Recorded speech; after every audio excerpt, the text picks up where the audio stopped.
Mora em um túnel subterrâneo fora de acesso de internet. Você com certeza já deve ter ouvido falar que o Banco Master foi executado extrajudicialmente e que liquidado, né, extrajudicialmente e que o presidente dele foi preso, tá?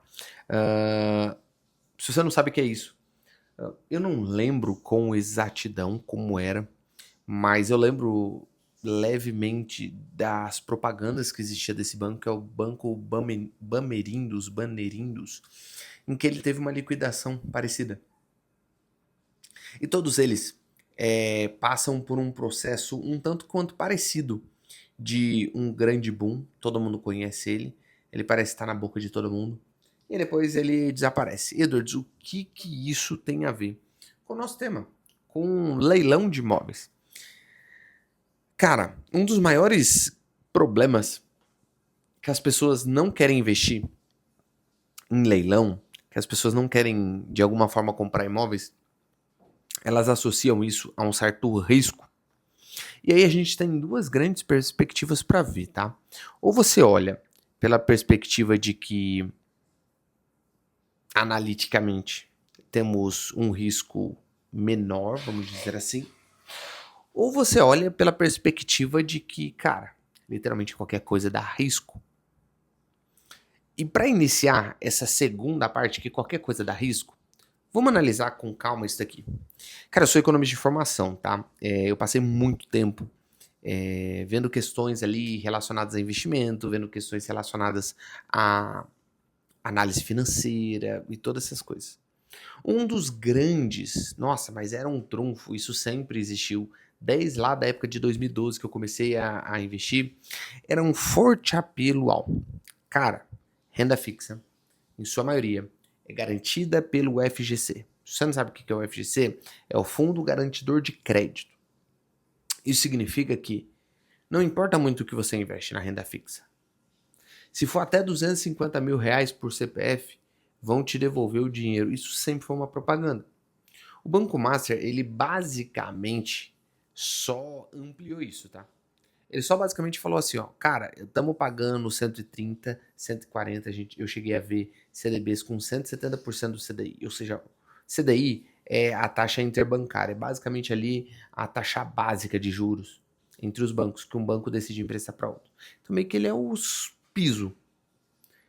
O Banco Inter estava oferecendo um rendimento de 170% para quem investisse nele.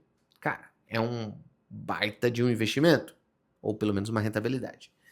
E qual que era a propaganda que usava isso? Cara, os próprios corretores falavam isso. Pode ficar tranquilo que se tudo der errado, é um banco pequeno, mas cara, se tudo der errado é garantido pelo FGC, Fundo Garantidor de Crédito.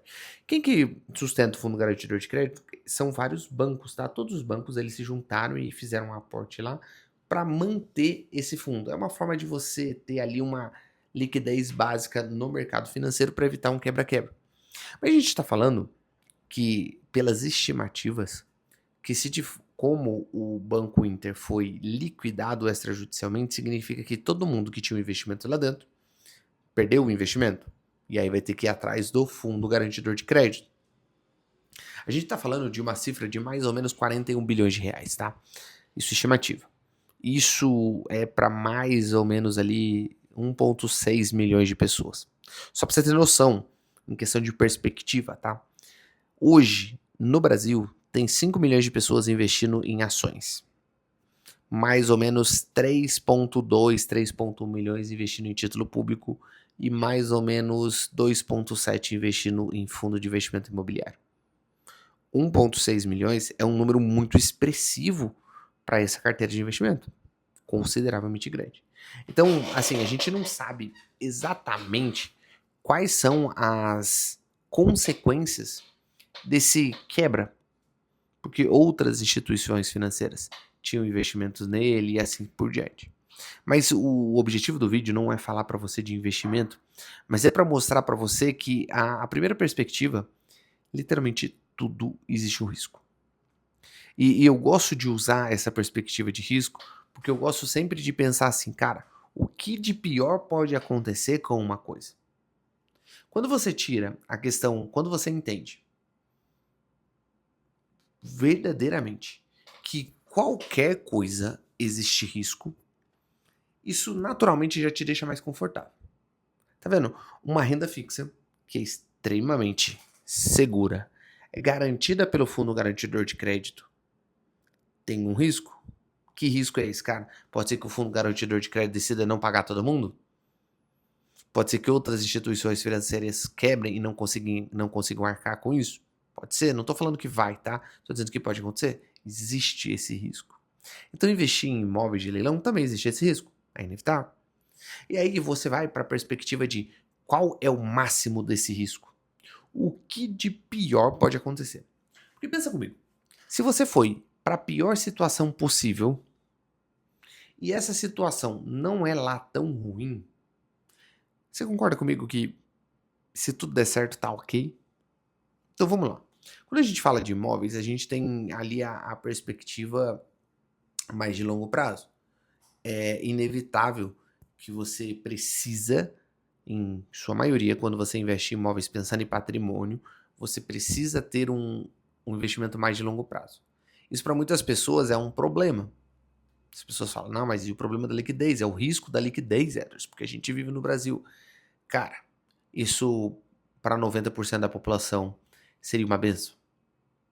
Se você olhar qualquer estudo financeiro em qualquer país sobre investimentos, você percebe que a maior parte das pessoas perdem dinheiro por um único e simples fator: facilidade de retirar aquele investimento. Então, por mais que a gente saiba na prática que você tem que comprar na baixa e vender na alta, é muito mais difícil você comprar na baixa, porque geralmente na baixa tá tudo quebrando. E vender na alta é muito difícil porque você tem a expectativa de que, cara, vai subir mais. Então não é tão simples assim. Então 90% das pessoas perdem dinheiro nisso. Então o simples fato de você não poder tirar ou ter um engessamento do seu patrimônio é muito melhor para você. É estranho, mas tem um estudo, vou ver se eu coloco na descrição aqui para você, sobre day trade. Um exemplo clássico disso. Se você pegar John Bogle, que era um cara que inventou os ETFs, né, que é os índices de investimento baseado, lastreado de certa forma ali, outros indicadores. Ele percebeu que qualquer fundo de investimento, 99% deles perdia no longo prazo, se comparado a um índice fixo. Essa é a lógica do jogo. É você ser constante, muito mais importante do que você ser inteligente ou rápido ou bom nisso. E aí, voltando para a perspectiva de risco, beleza. Você diminui o risco de você poder cair na questão de vou tirar o dinheiro, vou colocar, pô, agora tá ruim, o Lula ganhou, o Bolsonaro foi preso e agora vai cair, vai... Não, você simplesmente investe, recebe aluguel. Aí, mas a gente tá falando de leilão, seu canal é de leilão. Então tem o risco ali, né, de diversos fatores. Cara, existem riscos, óbvio que existe. Mas qual que é o pior que pode acontecer? A maior parte das pessoas considera que o risco de leilão, o maior risco deles, está relacionado a você ter algum problema de desocupação, ter algum problema judicial. Mas na maioria das vezes esse não é o maior risco, por um único motivo. Você consegue ter uma boa noção disso antes. Se tem algum problema judicial, você consegue ver antes. Se vai ser difícil desocupar, cara, não é. Mas mesmo que seja longo, a gente está falando de 6 meses para desocupar. Sabe qual que é o maior risco? Que realmente isso pode acontecer? É você precificar um imóvel errado. É você comprar um imóvel e considerar que aquele imóvel tenha um valor de, um exemplo, de 500 mil reais. E aí você compra ele por 250, achando que fez um excelente negócio. Mas por qualquer motivo aleatório, abriu um lixão perto, a cidade está se movimentando para o outro lado, aquele imóvel não vale mais 500 mil, aquele imóvel as pessoas estão pagando naquele imóvel 350. E aí quando você vai colocar todas as taxas, documentação que você pagou, você teve lá, sei lá, 20 mil de lucro. O que não é suficiente, pensando numa rentabilidade.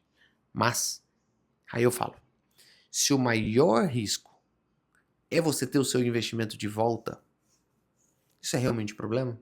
A gente fala, mas Edwards, como que eu vou ter o investimento de volta? Não é tão simples assim. Cara, eu vou te falar como é simples.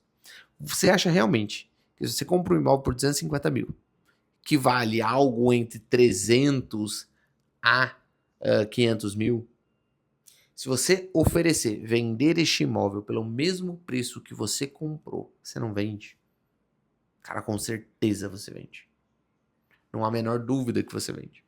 Então, o maior risco não é lá um grande risco. É óbvio, tudo tem risco. Eu não estou aqui para falar para você que investimento em leilão é melhor do que investir em renda fixa, que tem menos risco. Não estou dizendo isso. Eu estou falando que, mesmo com o risco não é acentuado. Principalmente, para todo risco, existe uma curva de retorno que precisa ser condizente com aquele risco. As pessoas optam por colocar em títulos públicos e receber uma rentabilidade baixa, porque geralmente o risco associado a ele é muito baixo. Você colocar o seu dinheiro hoje em imóveis de leilão tem algum risco? Sim. Mas tem um retorno associado a esse risco consideravelmente mais alto. Estou falando de rentabilidades de 30% a 45% em 12 meses. Edos, mas não está sendo tão assim. Pois é, a média a gente está fazendo 27% em 12 meses, 25% em 12 meses. É basicamente o dobro do que a renda fixa está te pagando. Eu não quero ficar te convencendo a investir em imóvel de leilão, mas eu quero te convencer a olhar para esse mercado. Você quer entender melhor como é que funciona? Aqui na descrição eu vou deixar um link que é do Zero ao Patrimônio. Você aprende a investir em imóveis de leilão do exato zero, sem saber nada, até comprar o seu primeiro imóvel. Em 6 horas eu consigo te ensinar isso. Tudo que você precisa fazer é acessar o link aqui embaixo. Beleza? Vamos agora ler vou fazer uma coisa diferente aqui. Eu vi isso num outro canal e vou imitar. Porque a vida é exatamente assim. A gente imita aquilo que parece ser bom. É responder comentários no vídeo. Então deixa eu pegar aqui os comentários. Parece que é um vídeo ao vivo, né? Porque eu tô falando junto com você enquanto você não está ouvindo. Mas vamos lá.